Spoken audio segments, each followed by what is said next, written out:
The broadcast is now starting. All attendees are in listen-only mode.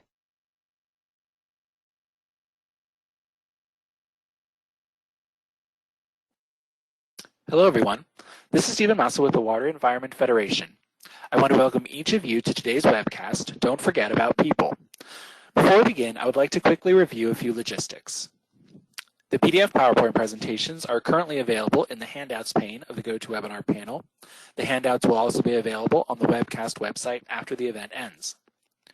The webcast page will also include a link for claiming an attendance certificate for those who would like one. A link to this page will be included in the follow-up email sent 24 hours after the webcast ends. During this webcast, while you cannot speak directly to the presenters, you will have an opportunity to submit questions by typing your specific question into the GoToWebinar pane that appears on the right-hand side of your computer screen. We will be accumulating questions throughout the webcast and directing them to the presenters at the end. We will be recording this webcast. The webcast recording will be added to the webcast page 24 hours after the event ends. This link will also be included in the follow-up email. If you have any additional questions after the webcast has ended, please email webcasts@wef.org. And now I'd like to introduce our moderator for today, Jackie Gerald. Jackie, I'll hand it over to you. Thank you, Steve. Hello, everybody. My name is Jackie Gerald, and I'm a Deputy Director at Charlotte Water. And welcome to our webcast today. I'm sure that you're going to enjoy it. We can go ahead and go to the next slide. So today we're going to present one aspect of the WEF program that's called WISE. WISE is Water Entrepreneurs for Successful Enterprises. And the WISE program includes a framework that describes how an organization, specifically a water sector utility, creates value. And what I mean is value to the organization in terms of how we do our work to effectively operate and serve our communities. Value is created when people execute business processes that may be enabled by technology. Management of an organization includes monitoring performance and using performance measurements to implement improvements through change management and also continuous improvement. You can go to the next slide. Well, you can see on this slide that it shows that loop. Yeah, so on here we go. In addition to the value-based framework, WISE includes a methodology for continuous improvement that includes 6 specific steps. As shown on the right of this slide, these improvement steps can be applied to any of the value generation components. So that would be people, process, or technology. So those are kind of those 3 things we talk about. The overall goal, again, is to successfully accomplish the organizational mission and the goals as defined by the organization's leadership.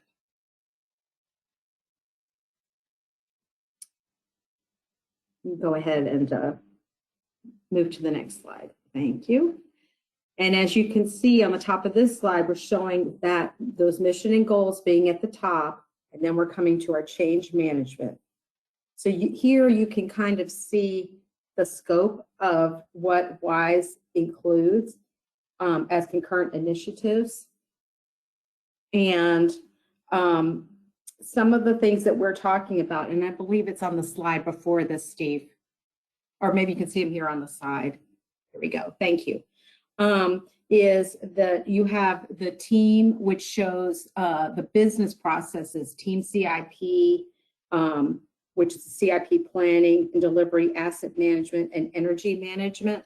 And then you have technology, people, and change management. So you can see those are the 3. And at this time, we're at that assess system maturity, which you see at the very bottom of the screen, which shows the first step in going through this business process. Okay, now we can go to the next slide. And then go ahead and go to the next slide. So today, what we're going to focus on is the people aspect, which includes 2 components, workforce and organizational culture. We have 3 wonderful and insightful speakers for you today.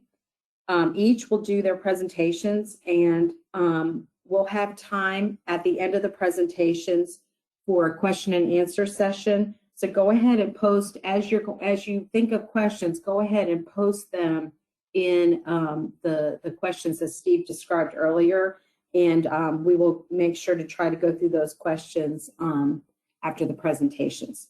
So now I'd like to introduce our first presenter, and it is Lisa Thompson.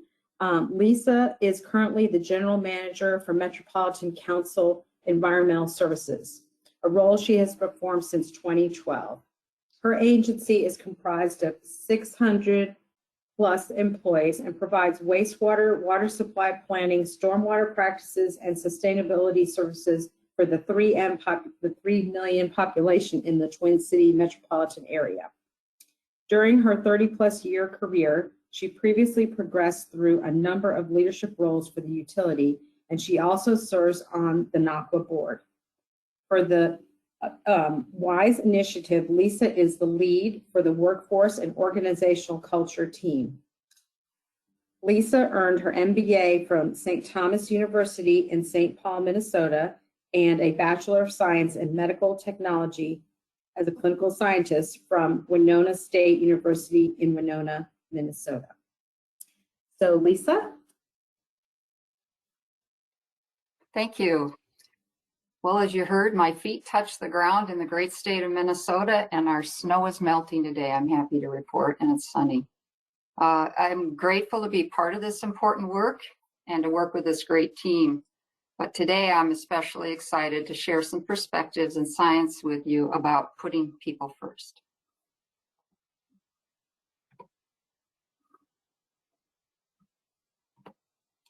What do utilities face most in their challenges when trying to improve their organizations?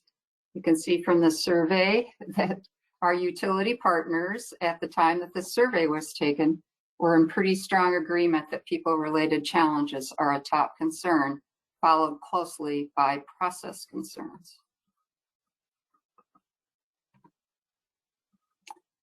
It's been said that we need to change when it comes to how water is managed because it's all one water. The famous Einstein quote reminds us that you can't solve today's problems with the same thinking that created them. And I think that's also true for people challenges. On the last slide, you saw that technology concerns are at 11%, significantly lower than the people concerns at 46%.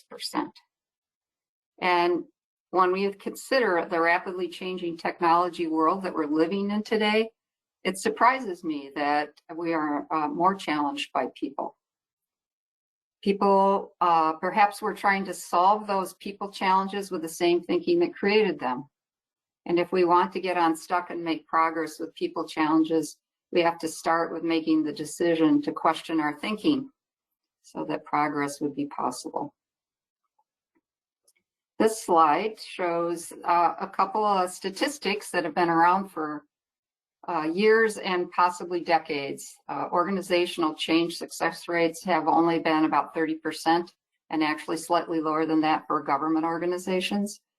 And employee engagement scores are still only around 30%, despite lots of recommendations out there on how to help raise those success factors in organizations.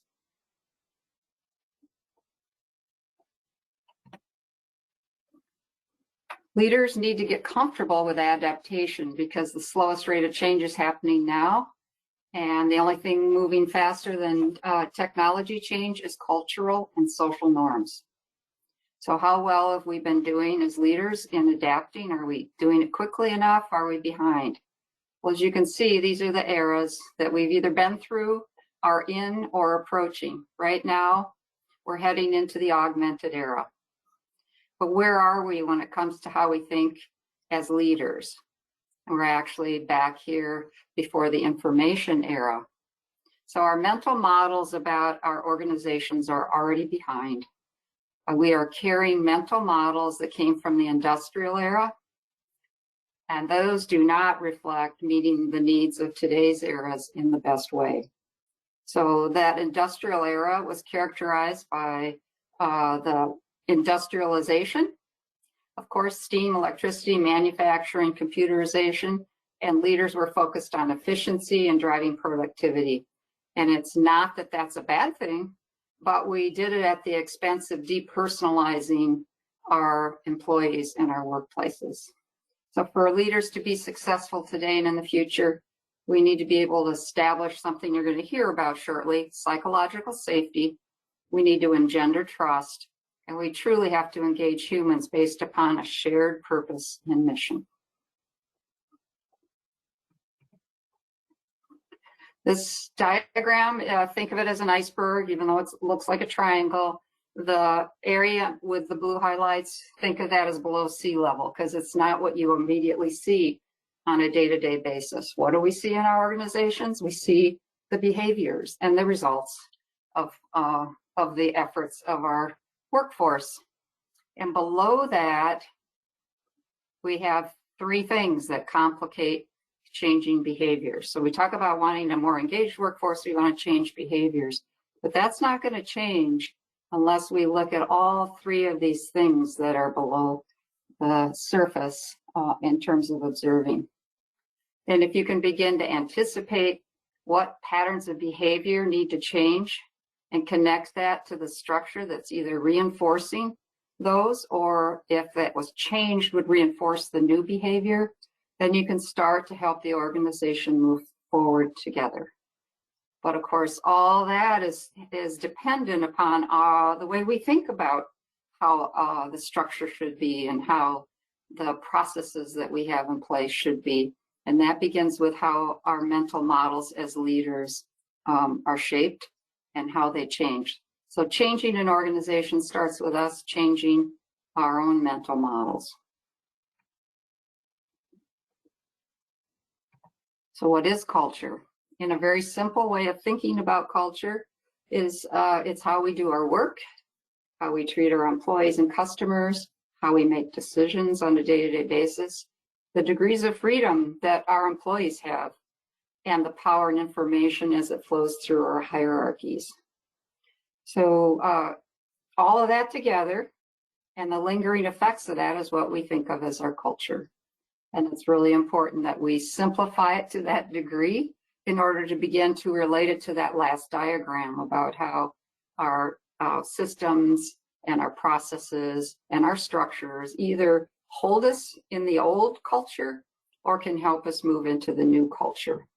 And for example, if you take something like decision making, if we've talked about a change in our culture, we should be able to say, this is how we used to make decisions. And now in this new way of doing our work, we make them this way now. And most organizations I visit with, it hasn't been that clear and transparent of a change. And so that's a place for us to think about as leaders. Have we put in place changes that will make these cultural aspects of our workplace be different in the future?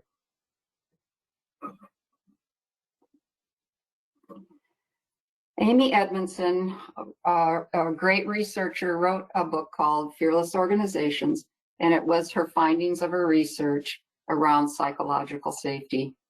What's important for you to appreciate that is that if you want a high-performing organization, you also need to have psychological safety. If you have low psychological safety and really great goals, you're going to have too much anxiety and you won't rise to the performance level of a high-performing organization. So we need to pay close attention to high psychological safety. In fact, if you have high psychological safety and maybe so-so mediocre goals, you'll outperform an organization with high goals and low psychological safety. So the impact is pretty significant. Another way to think about psychological safety from a biology standpoint, let's think about the science and how having awareness of psychological safety can help us be better leaders and better managers. This diagram very simply illustrates the areas of the brain that light up with social threat or pain are the same areas of the brain that light up when you're under physical threat. So if we translate that into our organizations, we realize that perceiving a social threat is going to cause our bodies to go into fight or flight. And there's a whole cascade of things that goes along with fight or flight that we should be concerned about as managers, because employees won't be able to fully engage in the thinking work of doing improvements and performing at our organization when they're under psychological threat. So let's dig deeper and look at what kinds of things cause social threat. David Rock created the acronym SCARF to help illustrate and help us remember what goes into triggering threat from a social standpoint. Status is our relative importance to others. We don't want our status to be hurt, so we're constantly paying attention and trying to avoid overstepping or leaving a bad impression. It can be undermined if we are made to feel less important by others, especially others with more power. Certainty is our being able to predict the future. So our brains want to know what's coming, so we won't be caught off guard. So something as simple as having a clear meeting agenda is important so that our brain isn't spending time trying to anticipate what's coming next. So that's a very simple thing that a lot of organizations can capture in terms of doing something different with meeting effectiveness. Autonomy is our sense of control over events. It's our human nature to be self-directing and have a say in decisions or events. So if we're feeling like we should have had some input or say in something and we're not seeing that come, our alarms are going to go off. Relatedness is our sense of safety with others. And this one is probably one of the easiest to undermine because we all have varying degrees of healthiness in our relationships with others in the organization. And then if we sit down in a meeting with them, we're going to be guarded. We're not going to maybe trust, or we're going to be concerned about how we will be impacted by this other person that's attending the meeting. And the last one is fairness. It's our perception of fair exchanges between people or processes. And this one gets pretty significant because if that process isn't fair, even if the employee would have agreed with the results that came from it, they're still going to express disagreement because they felt that the way the result was achieved was still unfair to them.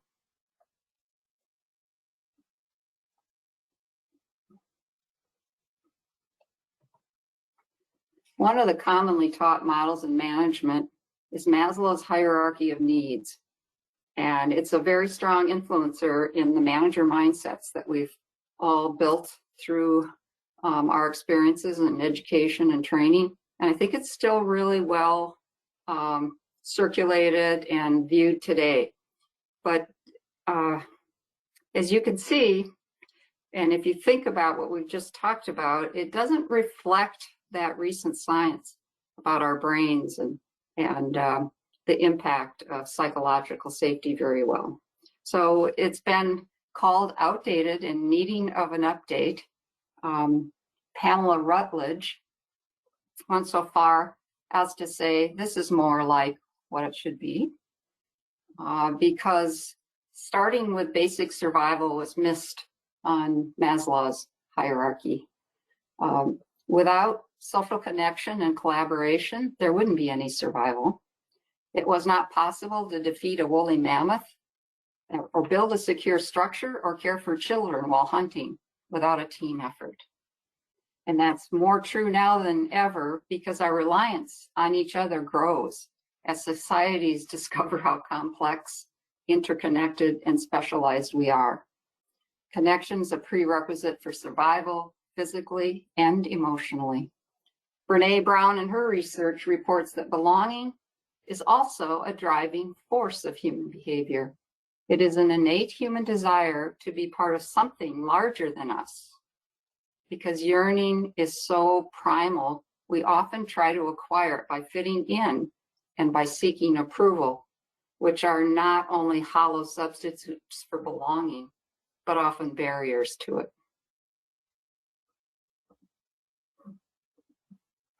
and apologize because one of my graphics dropped off. So imagine in this big white space in the middle, there's an iceberg. And what the graphic on the left shows that's how we show up personally. There's an observable part, which is our behaviors and results, and there's an invisible, which is what's going on inside us for thinking and emotions. Humans are complex in that it's not always possible to see what's going on in terms of a person being socially threatened. And so it's very important for us to be as intentional as possible with trying to avoid that, which is why the SCARF model becomes handy, and setting up clarity around how decisions get made and processes for our employees, information flow, all those things that are part of our culture will help employees feel safe in the workplace. And if we can do a good job with that in our meetings and interactions, we'll have psychological safety, which can lead to really authentic conversations, meaning people aren't holding back thoughts and ideas and feelings that are important to that discussion and decision. That allows us to make better decisions and allows us to make sure that we're looking at holding the parts and the whole together at the same time. And ultimately, it allows us to bring our best selves forward. And what I like to call when the parts are greater, the whole is greater than the sum of the parts.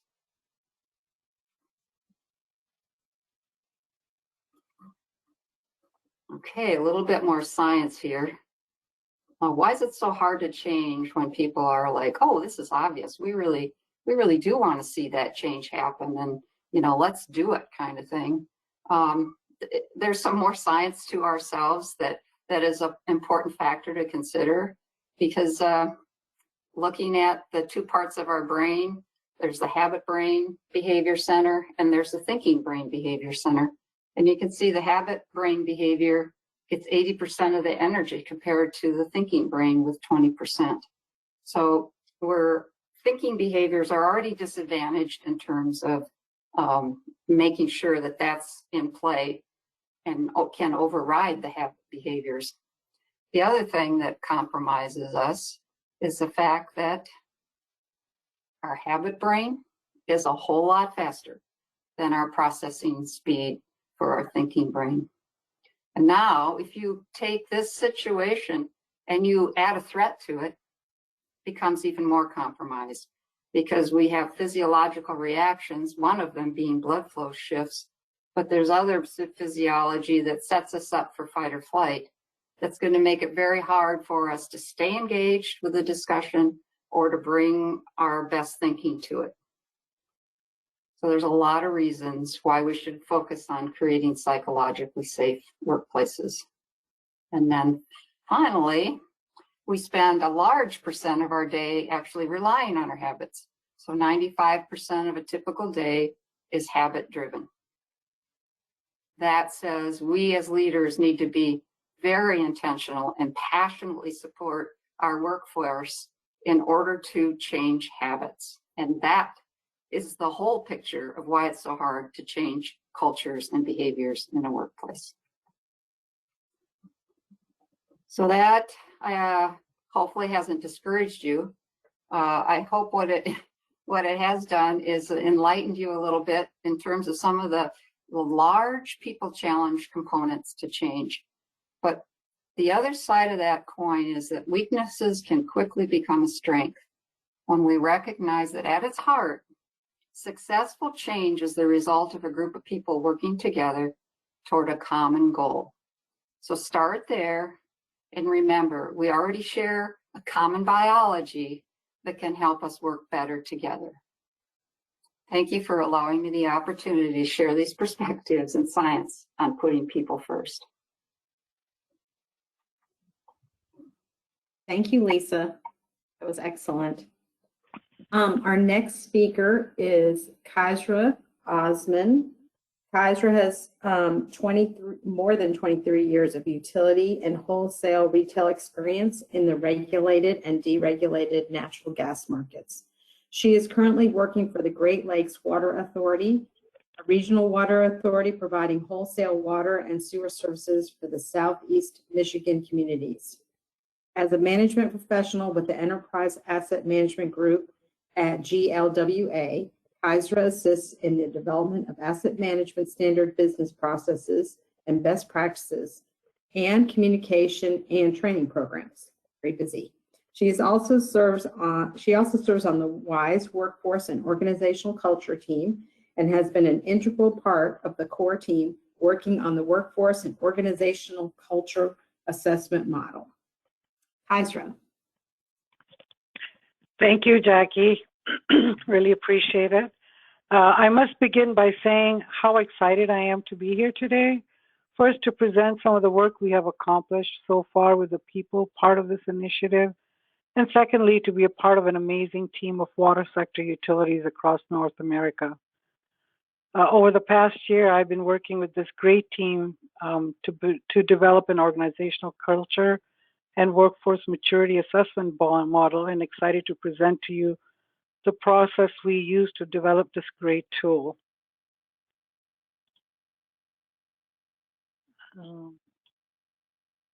Sorry about that.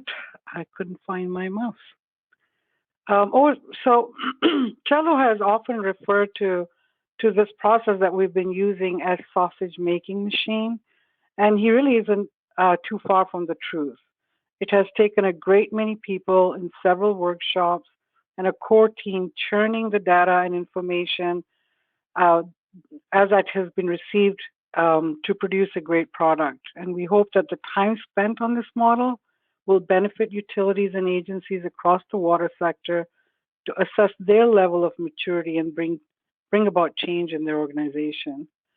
What we will cover today in my presentation, really we'll work on the models, the framework to how we went about developing the model. We'll go over the collaboration process, which was very intense, and then the actual maturity model that we developed at the end of, I think it took us almost a year to do this. So the framework.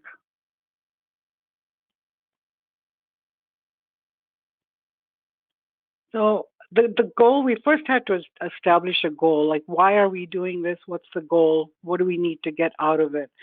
So really what we wanted to do was we wanted to gather, manage, and interpret feedback and information that we got through our workshops. We wanted to manage it efficiently, and then we wanted to develop an assessment tool that would be versatile. And the focus would be on the water utilities. So the membership was the water utilities, and our focus was making sure that the information we get from the team members was good, and that we could get some good information from it to develop this model. The actual development, what we began with were two teams. We developed a workforce team and an organizational culture team. One team would focus on the challenges and barriers organizations face in developing their workforce. And the second team was the organizational culture team that would really look at how our workforce, or how are our processes being, what processes we need to help achieve the organization's mission and vision. So while we knew there were going to be overlaps between the two, we felt it was important for us to understand specifically how people in the workforce view their role and its impact on the organization. And on the other hand, understand how an organization's culture affects the workforce, for ultimately impacts its ability to achieve its overall vision and mission. So both teams had multiple bi-weekly workshops to deliberate and gather information. Each team established a core team to decipher the statements.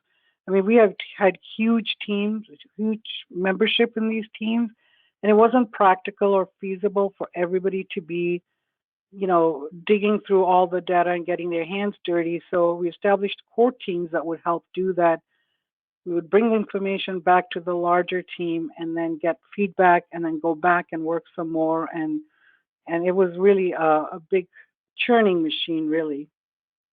Ultimately, Once that was completed, both core teams were combined to review the data, find commonalities and differences, and deliberate on how to develop one maturity model with assessment tools to help utilities assess their organizational and development plans for improvement.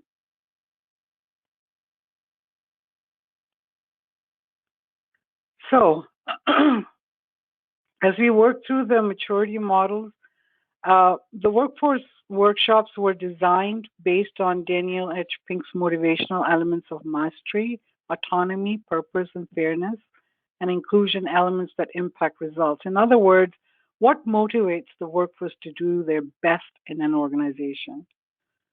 We then took the organizational culture team. Their workshops were focused on Patrick Lencioni's key functional elements that directly impact results. And these were based on accountability, control and authority, values and purpose, and trust and collaboration, and results oriented in an organization.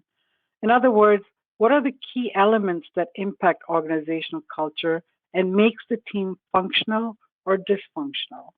So you can see how the two teams were coming into this looking at two different models and really trying to come up with what do we need, what in the water sector. Again, I want to emphasize this is very specific, water sector utilities, that what is it that's going to make us be better at what we do. So obviously, the collaboration approach is the way to go with so many utilities on the teams. So what we did was we collected a wealth of information during the workshops. This was like a ton of meat. So going back to Cello's description, this is a sausage making machine. How do we make the sausage when we have over 400 statements? We collected over 200 statements from the workforce workshop teams and 200 plus from the organizational culture workshop teams. So we had 400 plus statements that we had to get through. We wanted to make sure we didn't miss anything, that we addressed each and every one of them. So this funnel sort of describes that process. We took the 400, we collapsed them into sort of 45 categories, and then we developed some preliminary level 5 maturity statements for each category. And then we found there were a lot of overlaps. There were a lot of maturity statements that were very similar. So we started collapsing those, and then we ended up with 20 categories, but we still felt that the 20 categories was A, too much, and B, again, there were a lot of overlaps. So we then, we kept churning and churning, and we eventually ended up with 7 major categories. So 400 statements into 7 major categories. I think that this was quite a challenge for us, but it was also fun doing it. So the final 7 categories that we came up with were the organizational strategy and performance, organizational values, responsibility and accountability, employee engagement, teamwork and collaboration, reward and recognition, communication, feedback. And as you can see, these are all workforce related, and they have a very heavy impact on an organizational culture, and vice versa. An organizational culture that can be mature in these strategies will probably have a very strong workforce, and likewise, a workforce, that's working in an organization that's mature in these categories is going to be very productive and impactful on the organization. So once we had the 5-7 categories, we then went back to the level 5 maturity statements. So now how do those maturity level statements fit in within these categories? So that was another set of meetings and collaborative effort so that we could all agree with what a level 5 maturity statement would look like within each one of these categories. So building the method.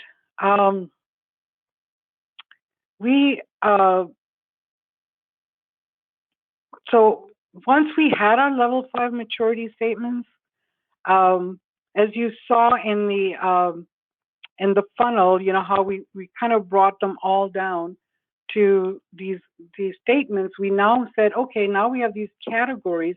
What kind of questions, what kind of assessment tool will help us develop, you know, this assessment tool and have the organization help the organization assess where they are in this at this maturity level.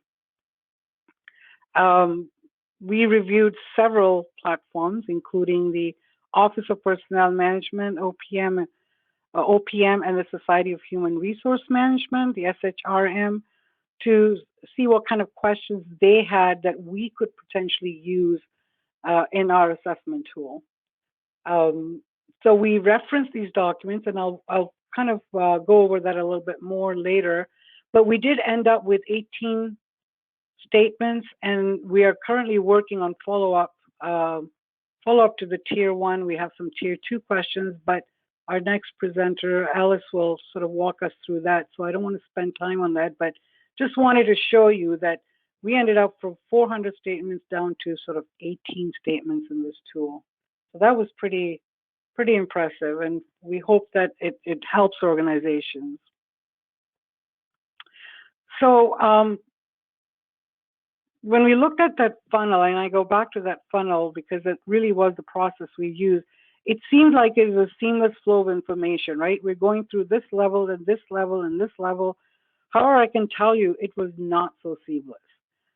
With so many ideas and gaps that we need to fill, the grinding the meat was very challenging. The next few slides will basically give you an idea of the magnitude of work that has gone into developing the model. But this screenshot sort of gives you a glimpse into that initial input we received that we layered and combined into several categories.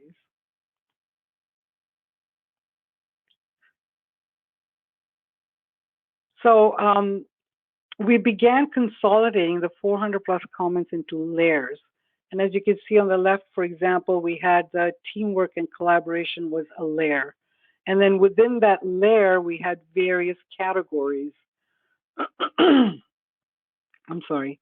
So within those layers, we had all these various categories, but so we were trying to narrow all this input we received into specific categories. Again, we wanted to make sure we didn't miss out on anything.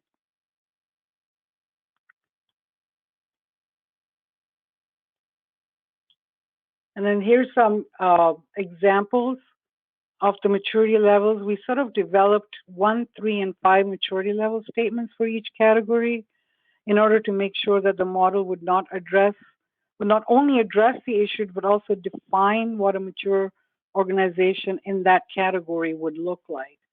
So as you can see, this, you know, we had multiple maturity statements that we have here, which eventually we had to go back and refine at the end of developing the model. So then at this point, we now had our statements, we had our categories, we now started mapping some of the OPM and CHRM questions to say, okay, how is an organization going to assess itself in these categories? What kind of questions should we be asking?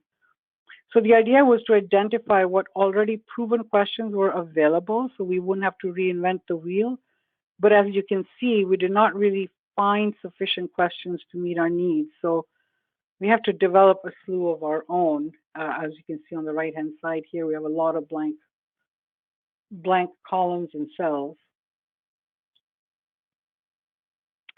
So we then focused on these proposed questions. We created our own proposed questions, focused on them. Again, we had a lot of core team meetings. We had a lot of workshops with the larger team, and we looked at these proposed questions and started honing them down. And I can't even recall how many questions we had. I think we still had at least 100 questions that we had to go through. Of course, you can't ask 100 questions in a survey. Nobody will take the survey.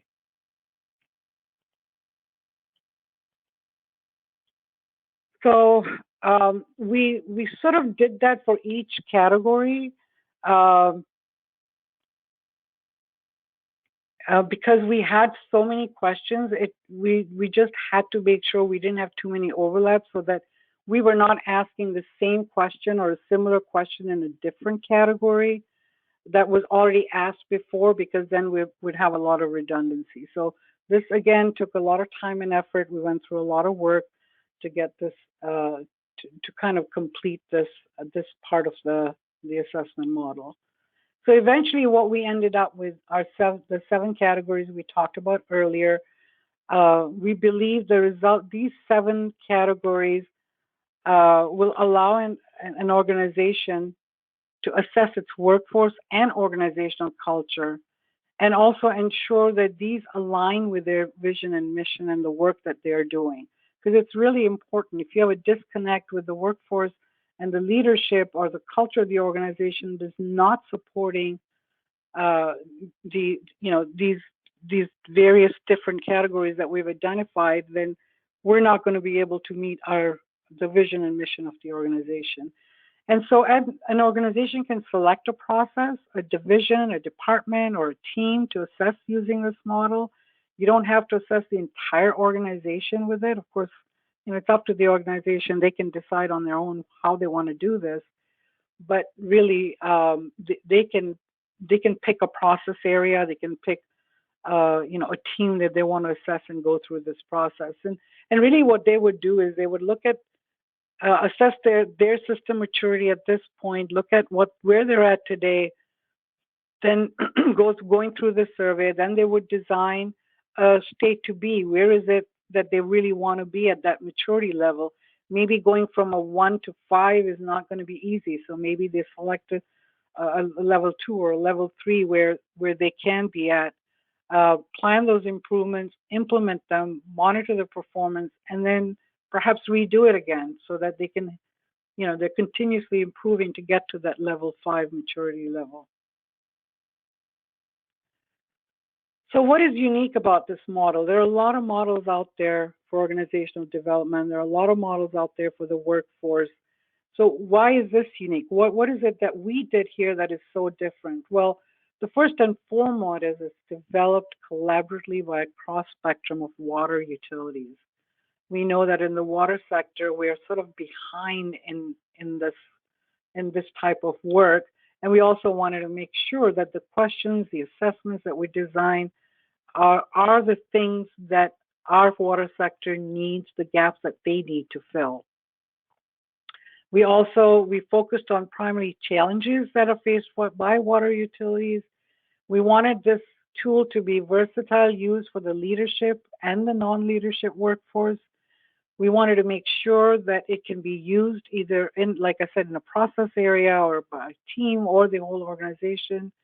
We wanted to make sure that we have a deeper dive, because we can do that initial survey and it comes back with the result of, oh, well, we suck at employee engagement.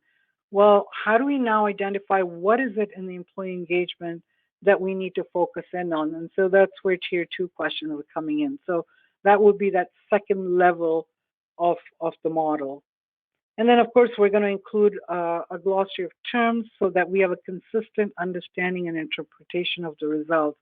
Often, the workforce does not understand what the leadership is talking about when they use certain terminology.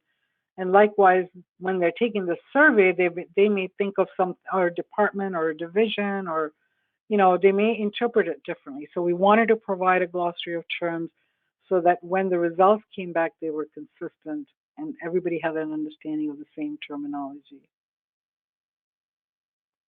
And so that's it for me. I have my contact information. If anybody has any questions or wants to reach out to me, I'm here. Thank you.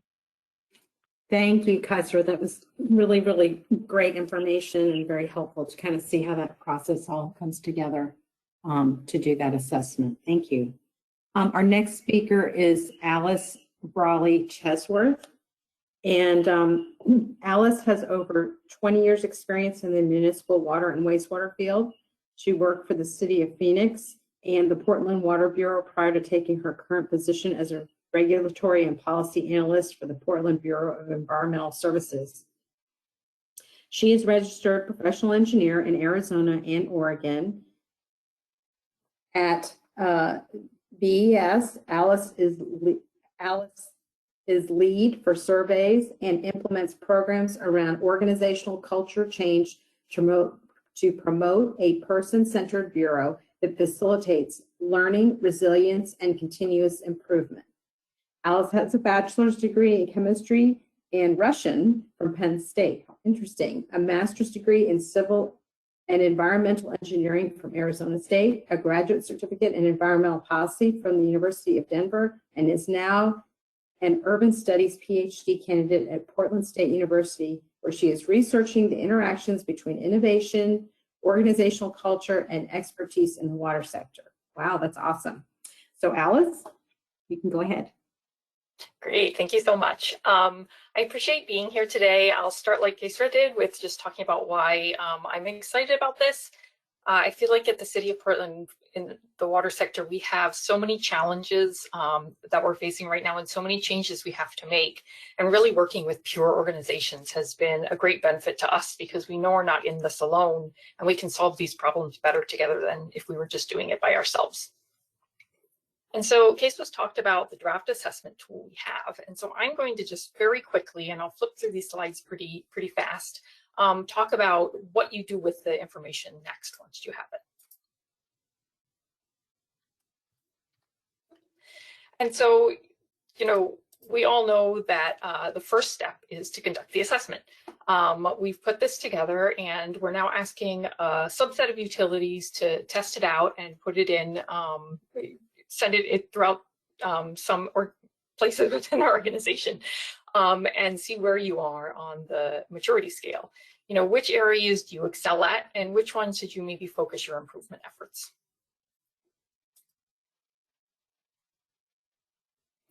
And so we'll start with the tier 1. As a reminder, these are the statements about how your organization is doing in the various categories.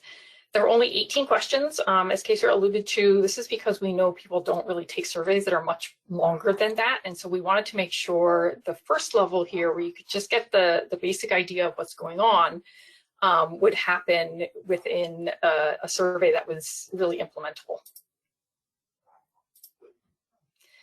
And so the idea is to pick a process or a technology improvement that you would want to implement, and then provide the survey to the people who will be involved in implementing that change. It's not just the people driving the change or the leadership, but rather all of the people you're going to rely on to make the changes. Think about the users of the new technology or process that will make it either successful or unsuccessful. And that's the team you want to use this assessment on. So here are the assessment categories.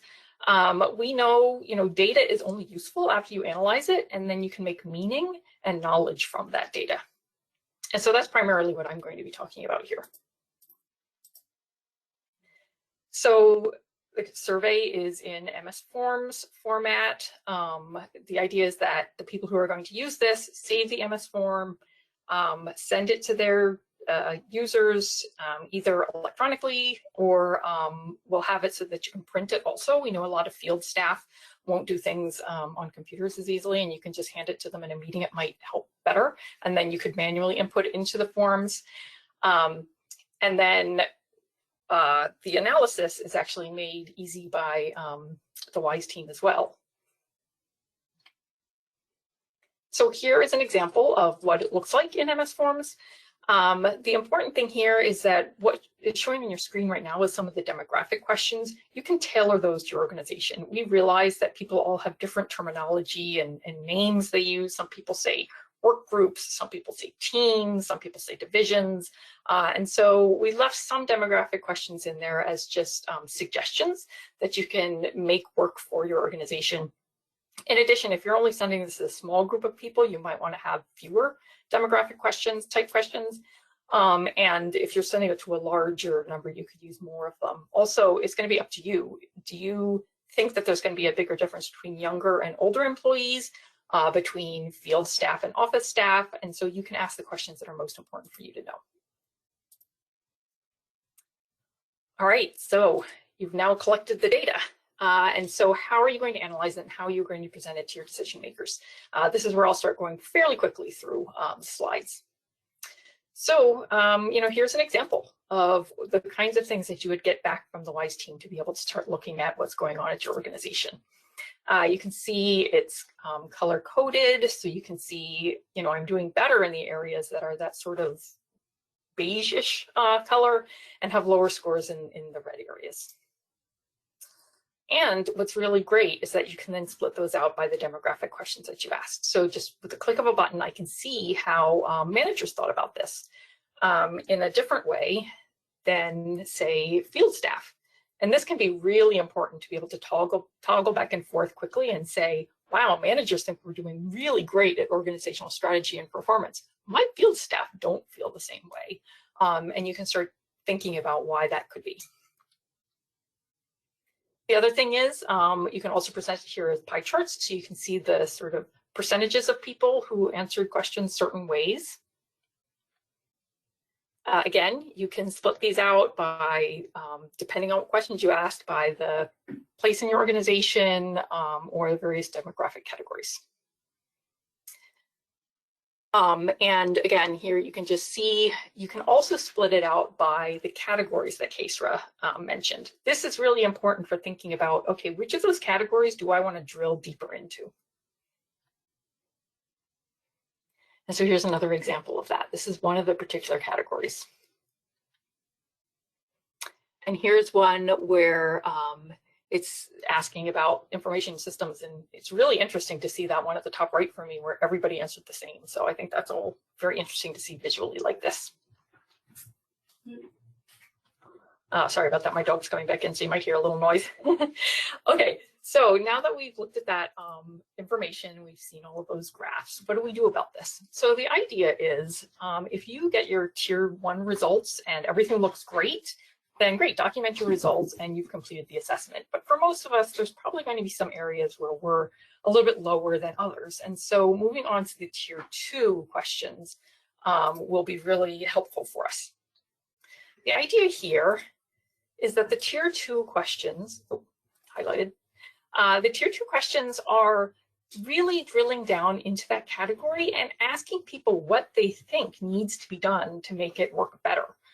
So it's not just getting, oh, where do we need to work on, but it's actually getting ideas of what should be done and what the people involved think is a good next step.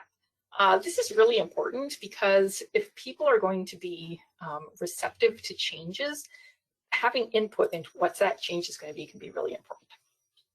Oh, and we're running out of time, so I'm going to go really quickly through the rest of these.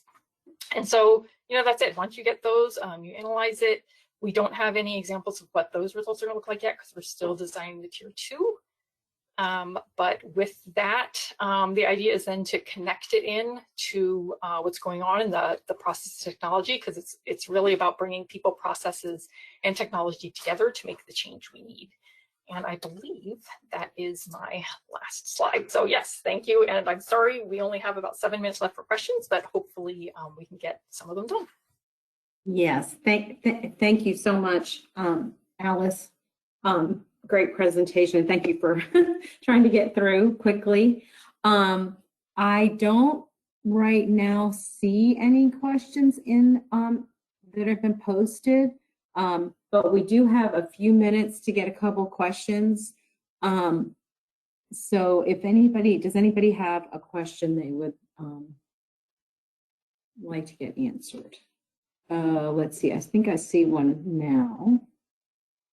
See if I can open it.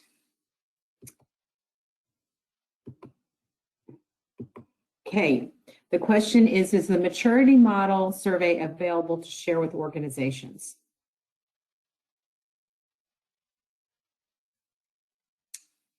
I don't know who might want to answer that. Kaiser, do you think you might want to answer that, or does someone else want to answer it? Yes, it is available. What we're doing right now is we're piloting. So we have a few utilities that are going to pilot it so that we can make sure that we are, that the results are what we anticipated.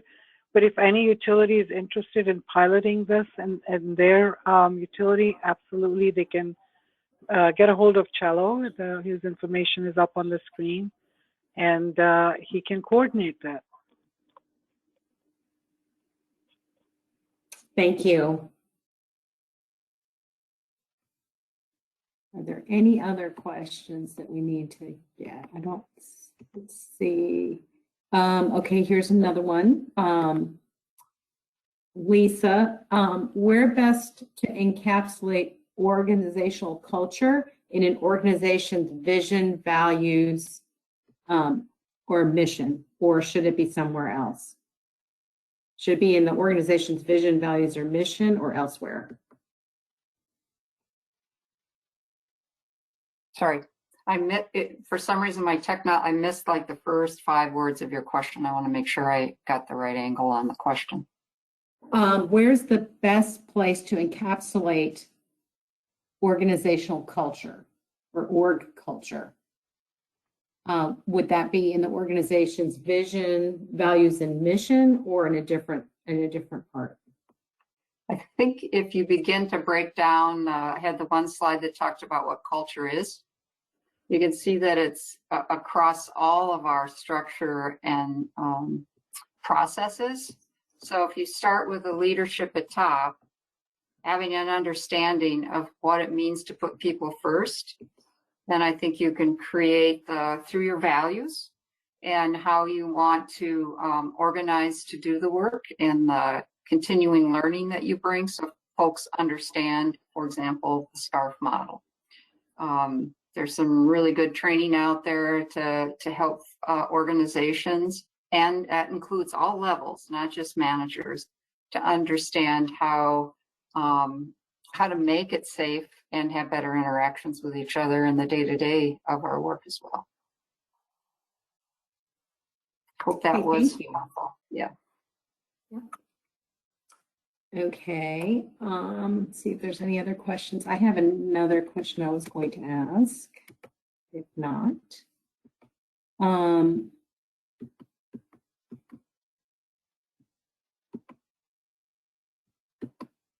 sorry, I'm trying to see if there's any other questions here.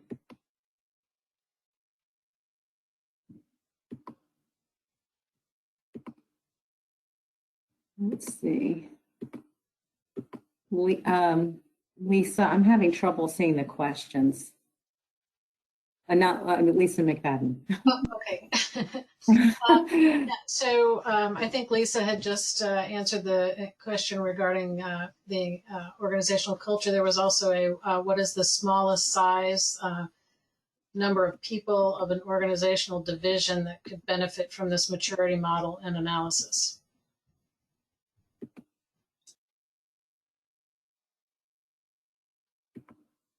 So I'll take a stab at that one, I guess. This is Alice. You know, there's no magic number. Certainly, you don't give a survey to one person. If you want to ensure that people feel really comfortable taking it, and they're going to be honest, you want there to be some safety in numbers, so to speak. You know, if you have a very small team, a conversation might be a better way to do something like this. But either way, it's really the beginning of a conversation. You know, I wouldn't take any kind of assessment model and take that as the final word, but it's more, where do you then start talking to employees? And so I'm not going to throw an actual number out there, but I would say if you have a very small work team, it's not really going to work. But generally, any changes that we want to make within our organizations, it's going to be enough people involved that this type of assessment would be useful. Okay, thank you, Alice. And then there's one more question. How has the pandemic affected workplace culture and morale in your respective organizations? What were some measures to address these challenges?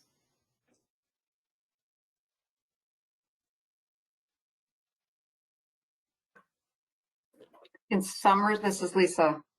In some respects, it has, we've connected more in ways in terms of decision making and getting input, because of the advancement of like Teams technology and the fact that we have lots of folks now with laptops. So wherever they go, whether they're at a plant or they're working virtually from home, they can link into a meeting. So we had recently launched a joint labor management committee. And of course, a good portion of them are working on site, but not all. And we've been pretty successful in building on that collaborative joint labor effort on a virtual platform. So we're looking forward to getting back into real in-person stuff, but we've made that work and connect people that would otherwise not have been able to invest in, say, traveling to another location.